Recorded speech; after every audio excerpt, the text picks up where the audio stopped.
आज जब दुनिया क्रिसमस कहती है तो आंखों के सामने आता है चमकती लाइटें, सजाया हुआ Christmas tree, cake, gift, party, Santa Claus. लेकिन जब बाइबल क्रिसमस की बात करती है तो वहां न लाइटें हैं, न ट्री, न केक, न उत्सव का शोर। वहां है अंधकार में जन्मा प्रकाश। वहां है परमेश्वर का मनुष्य बन जाना। वचन देहधारी हुआ और हमारे बीच में वास किया। यूहन्ना 1:14। यह कोई साधारण पंक्ति नहीं है, यह पूरी मानव इतिहास की सबसे बड़ी घटना है। वचन देहधारी हुआ, इसका अर्थ क्या है? वचन छोड़कर परमेश्वर स्वयं देहधारी हुआ, दानव मनुष्य बन गया, यानी जिसने आकाश और पृथ्वी बनाई, जिसने समुद्र की सीमा तय की, जिसने तारों को नाम दिए, वही परमेश्वर एक असहाय शिशु बनकर आया। सोचिए, जो बोलकर सृष्टि करता है वह रोना सीखता है, जो स्वर्ग का राजा है वह दूध पर निर्भर हो जाता है। यही है सच्चा क्रिसमस। यीशु का जन्म परमेश्वर की मजबूरी नहीं, प्रेम की योजना। यीशु का जन्म अचानक नहीं हुआ, यह कोई दुर्घटना नहीं थी, परंतु समय पूरा होने पर परमेश्वर ने अपने पुत्र को भेजा। गलातियों 4:4। समय पूरा होने पर, इसका मतलब जब मनुष्य पाप में पूरी तरह डूब चुका था, जब व्यवस्था मनुष्य को नहीं बचा सकी, जब बलिदान भी अधूरे पड़ गए, तब परमेश्वर स्वयं उतरा। क्रिसमस ला परमेश्वर का जवाब मनुष्य की बेबसी पर। क्यों आया यीशु? बाइबल का स्पष्ट उत्तर, यीशु इसलिए नहीं आए कि एक नया धर्म शुरू करें, त्योहार बन जाए, लोग खुशियां मनाएं।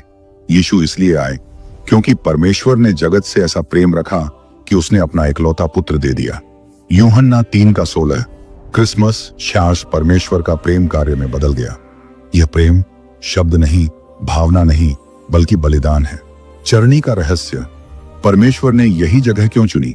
यीशु का जन्म महल में हो सकता था, सोने के पालने में हो सकता था, याजकों के घर में हो सकता था, लेकिन बाइबल कहती है और उसे चरनी में लिटाया क्योंकि सराय में उनके लिए जगह न थी। लूका 2:7। क्या सच में जगह नहीं थी या मनुष्य के दिलों में जगह नहीं थी? चरनी बताती है मनुष्य ने परमेश्वर के लिए जगह नहीं बनाई, फिर भी परमेश्वर आया। यही प्रेम की गहराई है। यीशु का जन्म स्थान एक आत्मिक संदेश। चरनी में जानवर थे, गंदगी थी, बदबू थी, और वहीं परमेश्वर आया। यह दिखाता है यीशु पवित्र लोगों के लिए नहीं बल्कि पापियों के बीच आने आए। मैं धर्मियों को नहीं, पापियों को बुलाने आया हूं। मत्ती 9:13।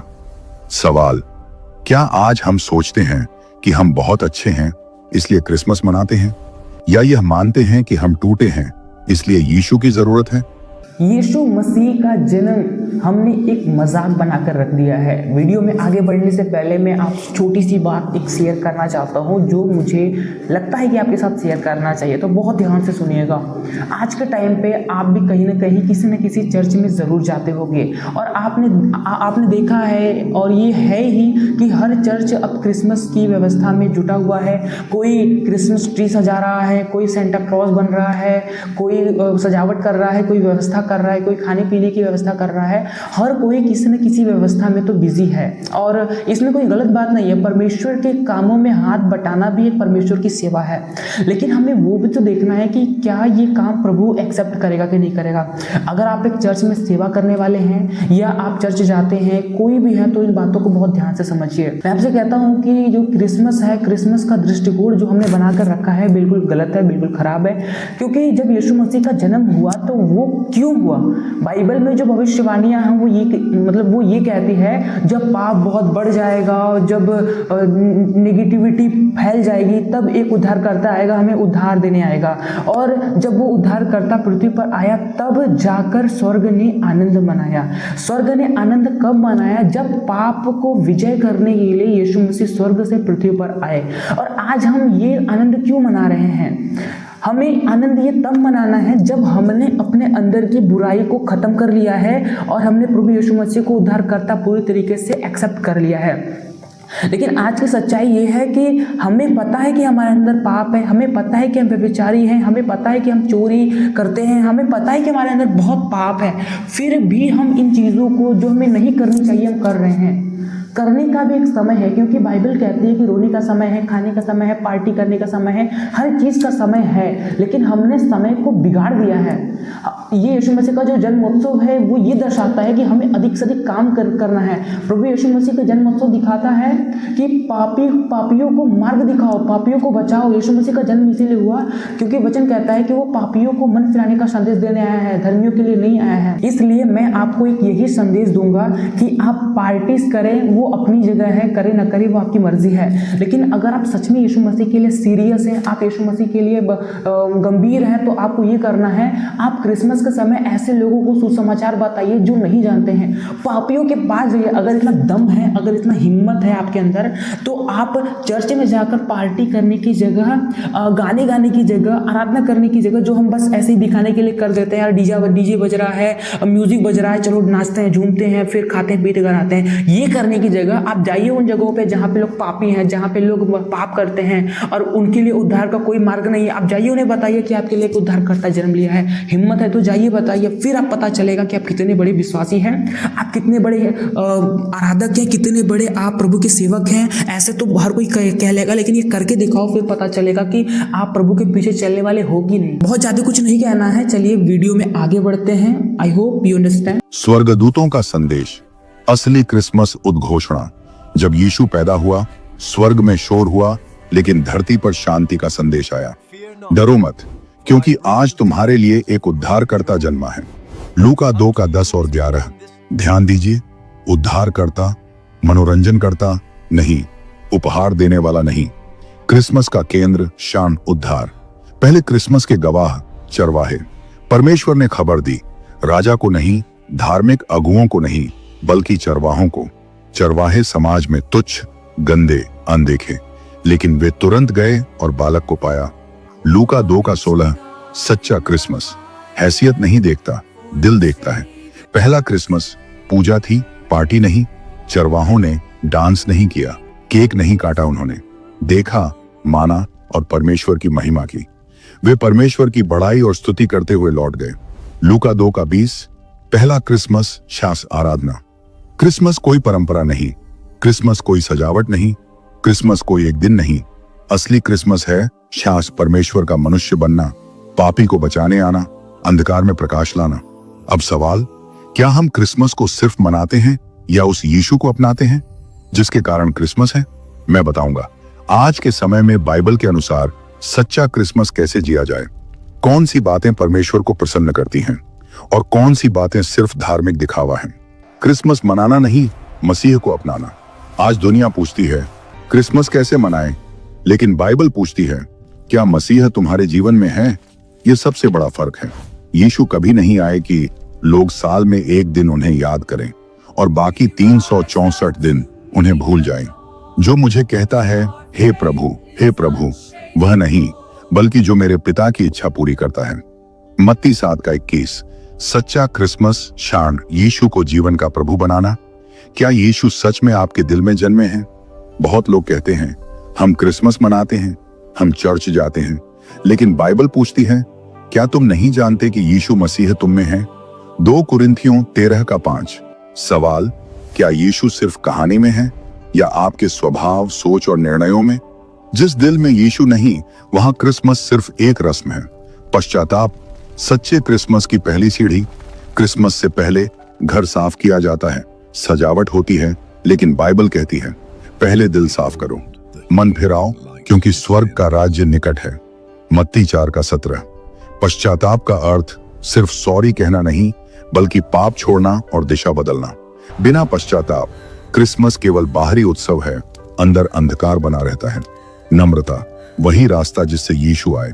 यीशु घमंड से नहीं आए, ताकत से नहीं आए, अधिकार जताने नहीं आए, उसने अपने आप को दीन किया। फिलिपियों 2:8। सच्चा क्रिसमस सिखाता है झुकना, माफ करना, सहना। सवाल, क्या इस क्रिसमस आपने किसी को माफ किया? लेकिन सच्चाई, चरनी, क्रूस, जन्म, बलिदान, वह हमारे पापों के कारण घायल किया गया। यशायाह 55:5। सच्चा क्रिसमस तब तक अधूरा है जब तक क्रूस की सच्चाई न समझी जाए। दान नहीं, करुणा, यही मसीह की आत्मा है। आज लोग फोटो के लिए दान करते हैं, लेकिन यीशु दिल से दया करते थे। जो तुमने इन छोटे से छोटे के लिए किया वह मेरे लिए किया। मत्ती 25:40। भूखे को खाना, रोते के साथ रोना, टूटे को गले लगाना, यही बाइबल का क्रिसमस है। परिवार के साथ वचन और प्रार्थना। आज टीवी चलता है, मोबाइल चलता है, लेकिन बाइबल कहती है मेरे और मेरे घराने के लिए हम यहोवा की सेवा करेंगे। यहोशू 24:15। अगर घर में प्रार्थना नहीं, वचन नहीं, तो क्रिसमस केवल शोर है। सच्चा क्रिसमस सुसमाचार बांटना। सबसे बड़ा उपहार केक नहीं, कपड़े नहीं, यीशु का संदेश। जाकर सब जातियों को चेला बनाओ।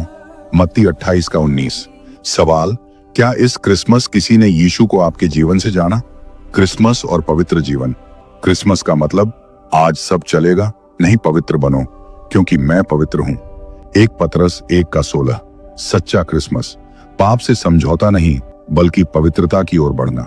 दिखावे का क्रिसमस बनाम सच्चा क्रिसमस। दिखावे का पोस्ट, फोटो, शोर। सच्चा बदला हुआ जीवन, प्रेम, आज्ञाकारिता। ये लोग होठों से मेरा आदर करते हैं पर उनका मन मुझसे दूर है। मत्ती 15:8। क्या क्रिसमस सिर्फ एक दिन है? नहीं, मैं हर दिन तुम्हारे साथ हूं। मत्ती 28:20। जो हर दिन यीशु के साथ चलता है वह हर दिन क्रिसमस जीता है। सच्चा क्रिसमस एक आत्मिक चेकलिस्ट। क्या यीशु मेरे दिल में है? मैंने पश्चाताप किया? मैं दूसरों से प्रेम करता हूं? मैं वचन में समय देता हूं? मैं सुसमाचार बांटता हूं? अगर हां, आप सच्चा क्रिसमस जी रहे हैं। क्रिसमस कोई तारीख नहीं, क्रिसमस कोई सजावट नहीं, क्रिसमस कोई परंपरा नहीं, क्रिसमस आज यीशु मसीह स्वयं। अगर यीशु आपके जीवन का केंद्र है, आपका जीवन बदला है, प्रेम आपकी पहचान है, तो आपका हर दिन क्रिसमस है। जैसा कि आपने ये वीडियो देखा, आई होप आपने इस वीडियो से कुछ न कुछ ज़रूर सीखा होगा। ये वीडियो इंपॉर्टेंट नहीं है, बट इस वीडियो से अगर आपने कुछ सीखा है तब ये वीडियो इंपॉर्टेंट है। अगर आपने इस वीडियो को देखा, रहा तो फालतू चीज़ है, कोई मतलब नहीं है, या फिर आपने ये वीडियो देखा, आपके अंदर नेगेटिविटी आ गई, अरे यार कैसे बोल रहा है, हर कोई कर रहा है, हर कोई सेलिब्रेट कर रहा है, अब हर चर्च में हो रहा है, तो ही सही है कि हर एक चर्च हो रहा है, बड़े बड़े चर्चेज है वहाँ पर सेलिब्रेट हो रहे हैं, तो तू इतना ज्ञानी कैसे बन रहा है? तो ये चीज़ें लोगों के मन में ज़रूर आती होगी। अगर आप देख रहे हैं यहाँ तक आई होगी ये मन में। लेकिन मैं आपको ये कहना चाहता हूँ कि ठीक है, मनाइए, मैंने कभी भी ये सेलिब्रेट करने के लिए मना नहीं किया, लेकिन मैंने ये कहा कि आप जिस माइंडसेट से मना रहे हैं, आप जिस मानसिकता से इसे मना रहे हैं, क्या वो मानसिकता परमेश्वर एक्सेप्ट करेगा? क्योंकि प्रभु मनों को जांचने वाला परमेश्वर है। अगर आप चर्च में जाकर ये बोलते हो कि प्रभु उद्धार करता है, प्रभु बचाने वाला है, पापियों को मार्ग दिखाने वाला है, प्रभु दया करता है, प्रभु ने प्यार दिखाया है, क्रूस पर कुर्बान हुआ है, इतना दया, इतनी नम्रता है, अगर आप इसका प्रचार कर रहे हैं तो क्या इसका 1% भी आपके अंदर है? क्या ये चीज़ आप अपने अंदर शो कर सकते हो? अगर आप ये अपने अंदर लेकर आ सकते हो तब आप कह सकते हो हाँ सच में आप पार्टी मनाइए। क्योंकि जब स्वर्ग में आनंद मनाया गया तो इसलिए नहीं मनाया गया कि प्रभु ने जन्म ले लिया, इसलिए मनाया गया कि पृथ्वी के पाप को दूर करने के लिए, पापियों को बचाने के लिए एक उद्धारकर्ता जन्म लेने वाला है, और वो जन्म ले चुका है, और जिसकी भविष्यवाणी हुई थी वो हो चुका है। अब वो मरने वाला है लोगों के लिए, और वो लोग यीशु मसीह के पास आएंगे, परमेश्वर के पास आएंगे, जो भटक गए थे वो प्रभु के पास आएंगे। इतना सब कुछ सोचने के बाद जाकर यहाँ पे स्वर्ग में आनंद मनाया गया। और क्या ही होता जब यीशु मसीह के लिए आनंद मनाया गया और यीशु मसीह अंत में क्या करते कि मैं तो क्रूस पर नहीं चढ़ूंगा, मैं तो क्रूस में चढ़ूंगा ही नहीं। क्यों चढ़ूंगा? मैं इतना अच्छा जीवन है, मैं जीऊंगा, इतना दर्द क्यों सहूं इन पापियों के लिए? इस स्वभाव के लिए लोग स्वर्ग में आनंद नहीं मनाया गया, इस स्वभाव के लिए आनंद मनाया गया कि वो क्रूस पर मरने के लिए भी तैयार है, वो अपने जीवन को शो करने के लिए तैयार है। जिसका वायदा परमेश्वर ने किया वो हो गया उस दिन, इसके लिए आनंद मनाया गया। पापियों को बचाने के लिए प्रभु यीशु मसीह आ गए, इसके लिए आनंद मनाया गया। अब जितने भी पापी हैं वो अब मन फिराकर परमेश्वर के पास आएंगे, अपने पिता के पास आएंगे, इसलिए आनंद मनाया गया। जब उड़ाऊ पुत्र के दृष्टांत में वो जो लड़का था छोटा, उस पिता का जो छोटा बेटा था वो घर छोड़कर संपत्ति लेकर चला जाता है। उसके बाद जब वो बेटा आता है घर पर और ये पिता के पास अंगीकार करता है, तब जाकर पिता ने ये उत्सव मनाया। इस ऐसे फालतू नहीं मना दिया, अरे बेटा आ गया चलो मनाओ। वो आया, गले लगाया, बेटे ने अपनी गलती स्वीकार की। वो अलग बात है कि भूख ने उसे खींच कर लेकर आया, लेकिन उसने ऐसा किया। तब जाकर पिता ने कहा कि आनंद मनाओ, क्योंकि जो मर गया था वो जी उठा है, जो चला गया था वो लौट आया है। तब उसके लिए आनंद मनाया गया। ऐसे ही आनंद नहीं मना लिया गया, उसने पश्चाताप किया, उसने कुछ चीज़ें स्टैंड ली, उसने एक कदम उठाया है। हम क्या कदम उठा रहे हैं कि हम सेलिब्रेट कर रहे हैं, चीज़ें कर रहे हैं, हमारे लिए क्या फ़ायदा है?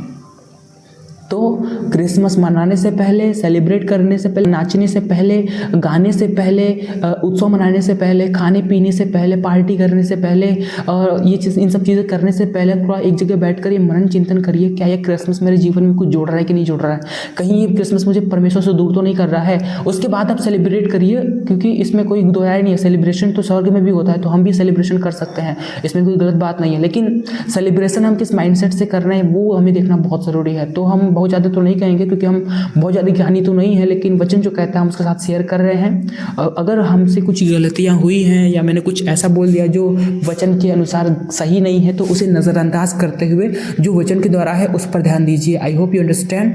आप सभी को जय मसीह की। Praise the Lord.